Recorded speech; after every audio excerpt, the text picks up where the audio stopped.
Hey everyone, and welcome back to STEM Girl Budgeting. If you're new here, I'm a 26-year-old woman living in a high cost of living city with my husband, and today I'm going to be talking about what we made and spent in the month of August, as well as going through our current net worth. So let's just jump straight into it. So here you can see in the budgeting software that I use called You Need a Budget or YNAB, a breakdown of our income and our expenses. And you might be thinking that this is a very, very high number for income if you've seen our other videos, and it is. This is definitely an inflated number because we received some paychecks for September and August because both of us get a large paycheck on the 1st, and so sometimes when that paycheck comes in over a weekend or a holiday, we get it the Friday before on a business day, and then that ends up being in August. So I'm actually going to flip over here and actually show you what our real August income is, not including those September checks that came early. So for me, I brought in a net income of $4,772.80.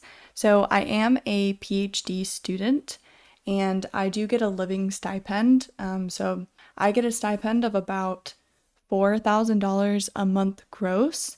This income is a little bit higher than usual because it was both a 3 paycheck month for me and I started getting paid for a teaching assistantship position that I took. So I get paid as a research assistant for my PhD thesis work, and then I also get paid as a teaching assistant on top of that. And so for the next few months, I'm going to be getting paid more than I usually do, which is really nice. And then my husband, he made a net income of $7,400.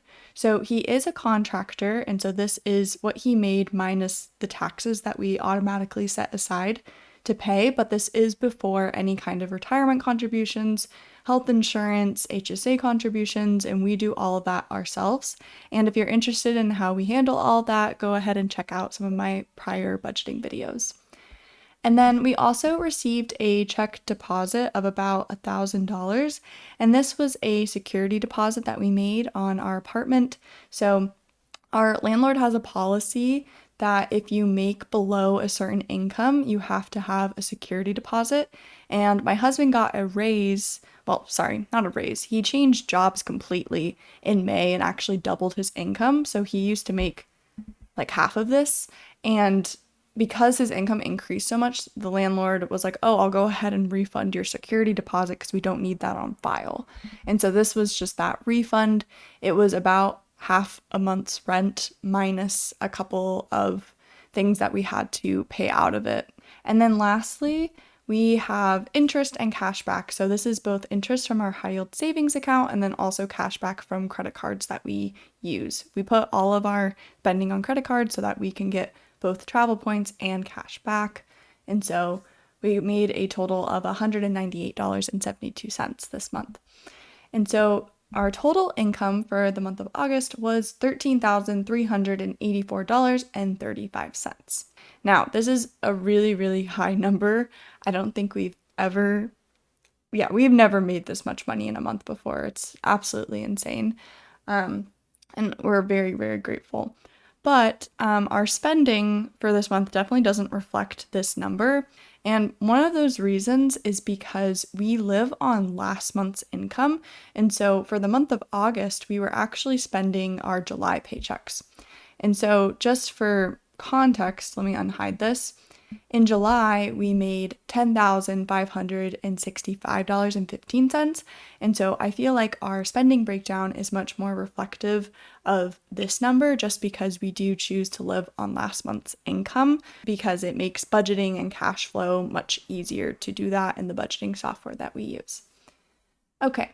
I'm just going to flip back over to the budgeting software and briefly go over what our expenses were. Then I'm going to go into a more detailed overview of our expenses in case you're just interested in like what we spend our money on. Okay, so just generally on housing, we spent about $2,500. On food, we spent about $680. On transportation, we spent $134. On healthcare related expenses, including my husband's health insurance, we spent about $1,300. On our dues and subscriptions, $36, giving a little bit more than $50, joint spending, $204, and then I spent a little over $400 and my husband spent $84. And then for investments this month, we spent $3,983, and then our total expenses for the entire month were $9,470.81. So, like I said before, this number is super inflated up here because we did receive some September paychecks a little bit early. So this net income is obviously like way skewed. But anyway, so that's a really brief overview. Now I'm going to flip over to reports. This is the built-in reporting portion of the app. And so it's really nice because you can see here all of our different categories, from largest expense to smallest expense. And this is just a really nice overview so that you can reflect and think about, what you spent your money on. So our 3 largest expenses for the month were my husband's 401k. We contributed over $3,000. And then, of course, our rent. We live in a very high cost of living city. And so our rent is quite expensive. We do live in a 600 square foot 1-bedroom apartment, and this is a really good deal actually for what we get. And then our 3rd largest expense this month was a dental plan, and this covered both me and my husband for the year. It was actually more than this, but we also got a reimbursement from my school for part of the portion of the health insurance that was mine, and then I should get an additional reimbursement at some point. Probably another like $300 or so. And so my school does subsidize my health insurance, but because I added my husband, it was more expensive. Okay, now I'm gonna go over to groups because I like looking at the budget in this way when I'm talking to you guys about it. I'm not sure why. So let's start off with investments and what exactly we invested which accounts we invested our money in. So, like I said before, we put the most into my husband's solo 401k. So, he is self-employed, he is an independent contractor, and we opened this in the month of May, and so we are trying to max it out for the year, and he didn't have a 401k before this job, so yeah, it takes a lot of money to be able to max it out when you start late, so we're contributing $3,125 every single month. And then for our joint brokerage, we did $500 this month. And then every month we also contribute to my husband's HSA, his health savings account, which is $358 a month. Okay, next for housing. So our largest expense, of course, for housing related expenses is our rent, $2,175. And then we bought a number of different household and toiletry things. I've been getting some things for the apartment, restocking some stuff, so $215. And then for our electric, it was $125.30. And then our internet was $35. And lastly, our gas bill, which is just gas, like gas for our stove for cooking, that was $12.02. Okay. And now for healthcare, this was a really large category, I guess, for us this month. And that was mostly just because of this dental plan. So $816 is what we paid. So we paid over $1,000 and then got reimbursed about $200. And then my husband's health insurance is $491.64. He is self-employed, like I said, so we need to pay for his health insurance out of pocket every single month. And then lastly, we also spent about $20 on other medical expenses. Okay, and now moving on to food, we spent $344 on dining out and $337 on groceries. So we do tend to spend a lot on dining out. We're just lazy sometimes and don't want to cook, and I also often buy my lunches at work, so yeah, we end up spending a bit more on dining out than we do on groceries, which is probably not good, but that's just what we do. And then for, my spending, so this was the next largest expense.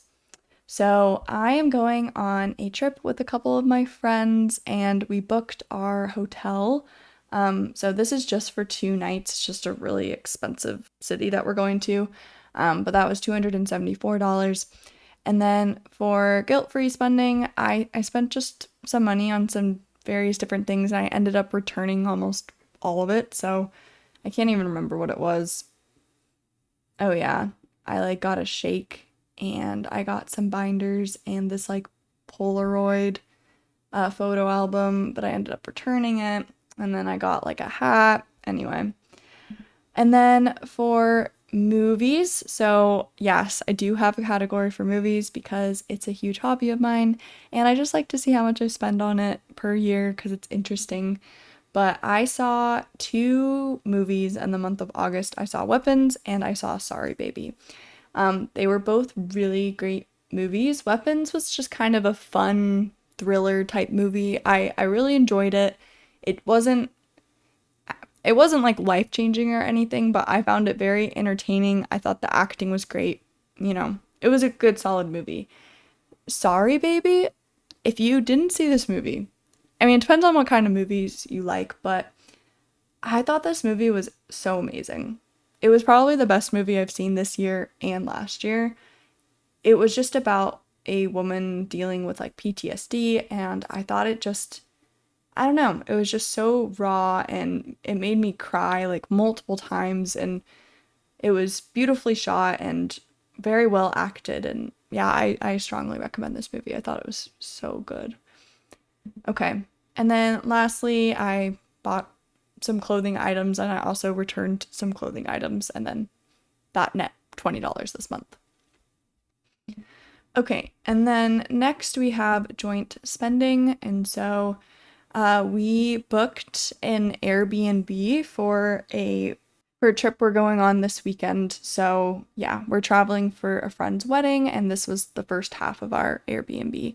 And then we have I think we got some gelato, and that was $12. Okay, and then for transportation, so we filled up twice, and so that was about $99. We had to pay some tolls, I think, and that was $26. And then I also took public transit a couple times, which was about $9. And then my husband's spending, I won't go through what he spent his money on, but he did spend $60 on just, various things. We pay for his gym membership, which is $20 a month, and then he bought me flowers. And next we have giving. So we got a gift for someone.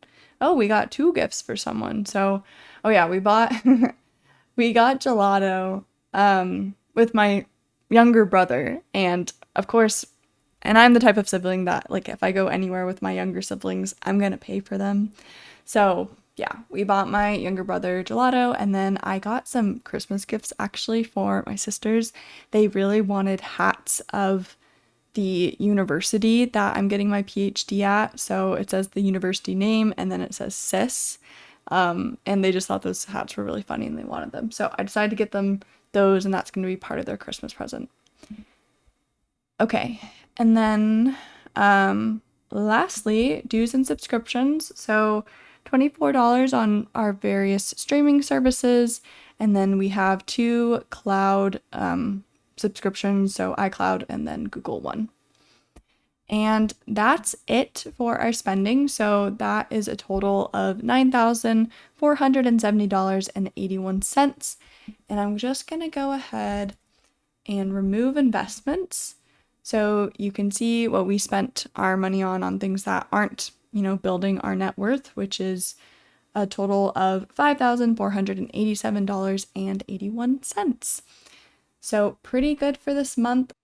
Okay, so next I'm going to go through our net worth statement for the month. So let's go over here. So we're in the month of August, and so I'm just going to go through all of our assets and liabilities, and then our total net worth and our current investment total. So to start off with, this first column is just all of our cash in either checking or savings. So The total balance of these accounts at the end of August was $59,396.48. And then for my Roth IRA, it was at a balance of $30,588.15. My husband's Roth IRA was at $22,208.36. My husband's HSA was at $3,058.50. Then my husband's traditional solo 401k. So he has one solo 401k, but the traditional contributions and the Roth contributions are kept separately. And so I break this up because that's the way that the brokerage does it. So the traditional component is $5,073.07, and then the Roth portion is $6,492.54. And then our joint brokerage had $3,962.48 at the end of the month.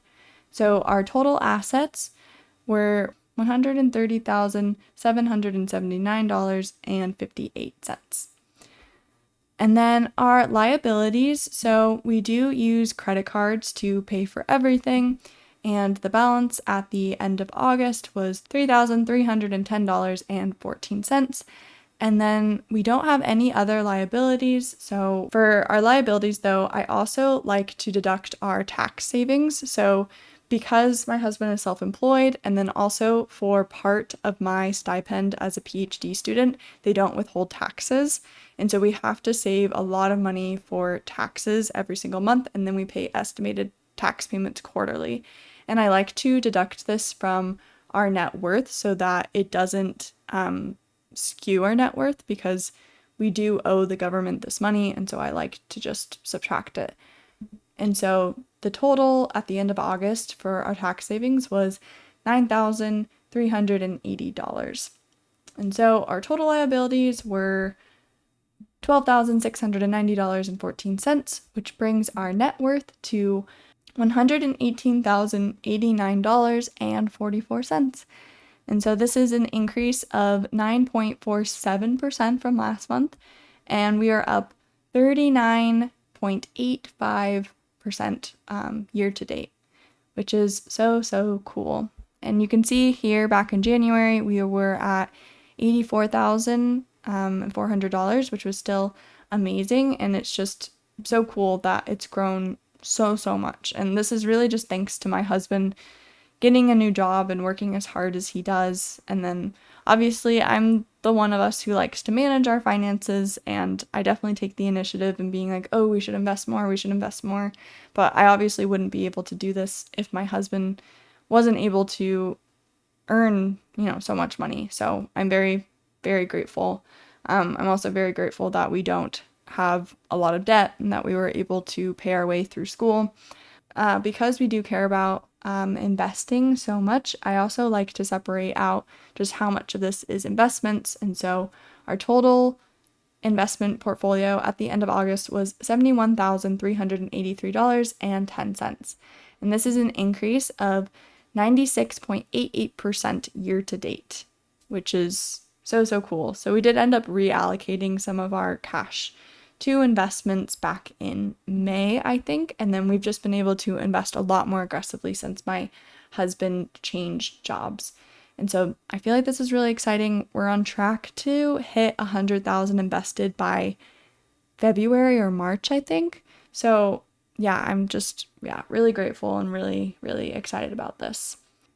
And now for our goals. So our investment goal for this year is to invest $50,000, and this includes maximizing all of our tax advantage accounts, which is my Roth IRA, my husband's Roth IRA, my husband's HSA, and my husband's solo 401k. And then the rest of it goes into a taxable brokerage. And so we've already maxed out my Roth IRA for the year, so that's at 100% completion. We've maxed out my husband's Roth IRA, so that's at 100% completion. We're right on track with my husband's HSA at $2,865. So that's 66% of the way done, and that's just because we break this up monthly because you can only contribute to a health savings account for every single month that you have a qualifying health insurance plan. And so just to be safe, in case he changes insurance plans for some reason, we just do this monthly. And then for my husband's solar 401k, we've done $11,000, and so we are backloading this a bit because he did start later in the year.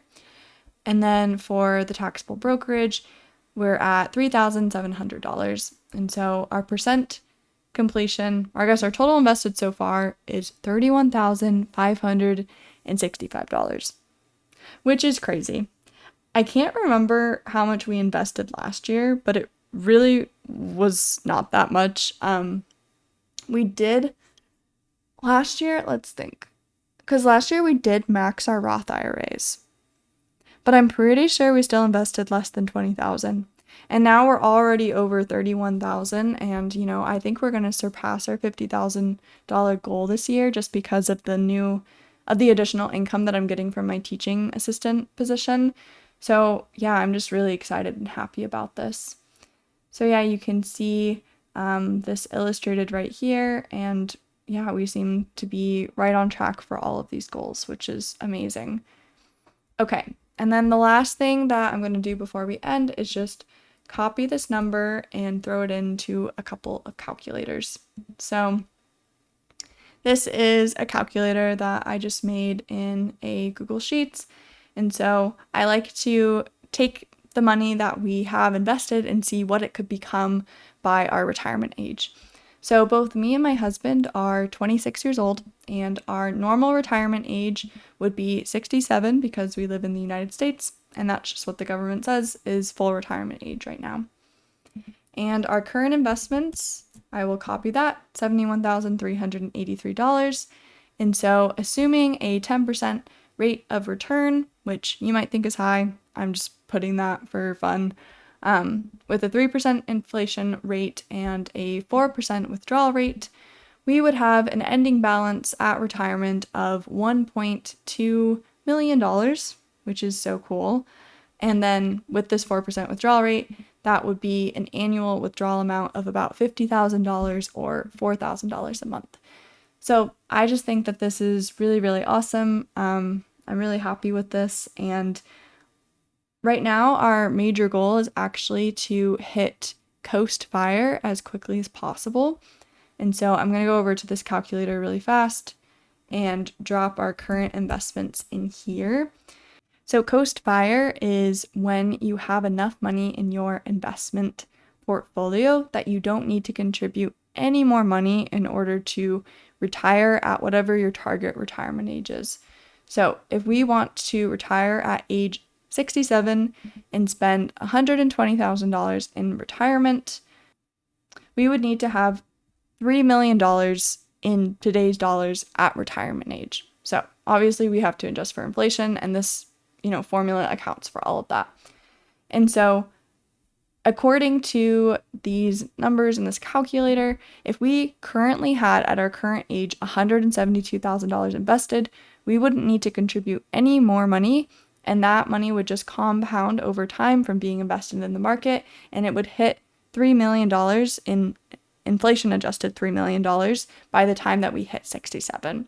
So we're obviously not at that point yet. And so what I did is I made this calculator be able to compute both how many years we have until we hit Coast Fire. So considering that we aim to contribute at least $4,483, we should be about 2.1 years from Coast Fire. And this is assuming that the market does return 10% every year, which might be way too generous, or maybe, the market will return way more. We have no idea. But I still just like having this idea in my mind that, okay, around the age of 28, we should be close to Coast Fire. And our goal right now is to hit Coast Fire by age 30. And so we're well on track for that. And this is just going to be able to give us some options to decrease our contributions if we need to. We're never going to stop contributing to retirement because you just never know what's going to happen with the market. we don't know how much we're actually going to need to spend in retirement or want to spend in retirement. But we know that we want to have kids one day. We know that we eventually want to own a house. So yeah, we want to be prepared. And while we're, have no kids and we're young, we're just trying to invest as much as we can so that we can make it a little bit easier on ourselves as we enter our 30s and 40s when we have a lot more expenses. So anyway, that is my update for today. Thank you so much for watching. I am so sorry that this video is coming out so late. I usually do post this like at the beginning of the month, but I've just had a really busy last couple of weeks. Just a lot of things going on with my PhD program and with friends. And so, yeah. But I'm really glad I was able to sit down and film this video and update you on what we made, spent, and invested in the month of August. But yeah, I'll see you guys in my next budgeting video. Please subscribe if you're interested in following along on our journey to financial independence, and I hope you guys have a great rest of your day. Talk to you later. Bye.